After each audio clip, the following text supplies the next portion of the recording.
Hey, welcome. Today, we're going to dive into some of the world's most ancient texts to uncover a single, epic story that unfolds over thousands of years. It's the story of a promised king. And as you're about to see, it's a story that is just as relevant and powerful today as it was centuries ago. Okay, I know what you're probably thinking.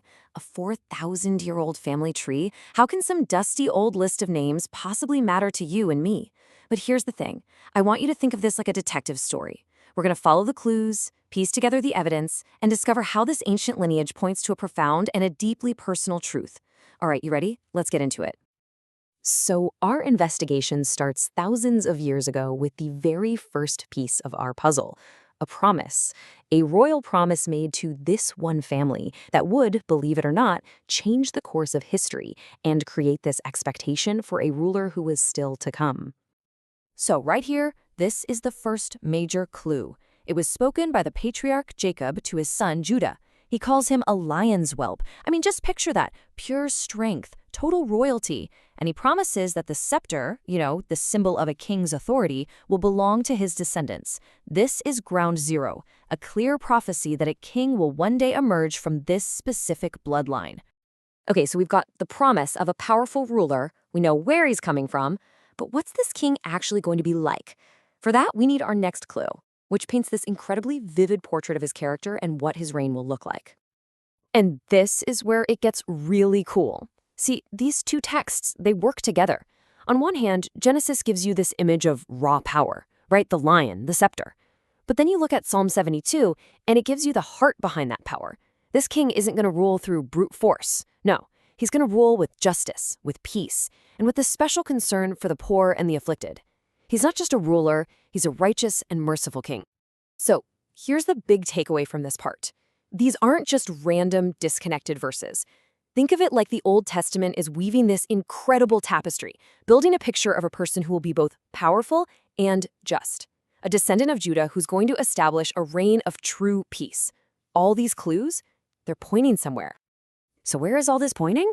Well, for that, we have to jump forward in time to the New Testament, and specifically to the Gospel of Matthew. This is where all the threads come together, but they do it in a place you'd probably never expect, a genealogy. You know, that long list of names we're all tempted to just skim over? Well, don't, because it's right here that the mystery starts to get solved. But here's what's so brilliant about what Matthew does. This isn't just a list, it's like a perfectly structured three-act play of history. He organizes it into 3 acts, each with 14 generations. You've got Act 1, the kingdom rising up with King David.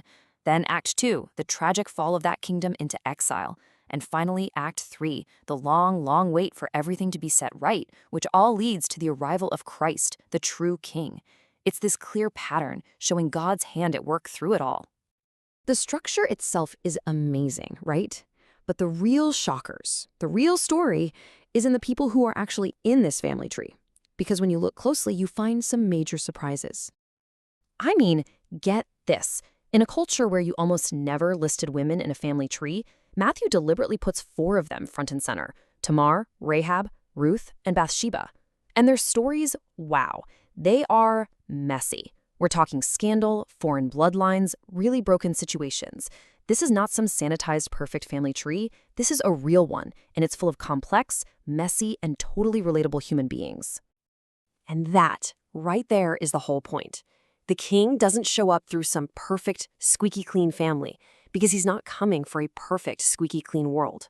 He dives head first into our messy, complicated human story, a story of saints and sinners, to show that no one and no history is beyond redemption. He doesn't just put up with the brokenness. He actually enters into it to heal it from the inside out. Okay, so we've followed the clues from this ancient promise all the way to this surprising family tree. But that leaves us with the most important question of all. So what?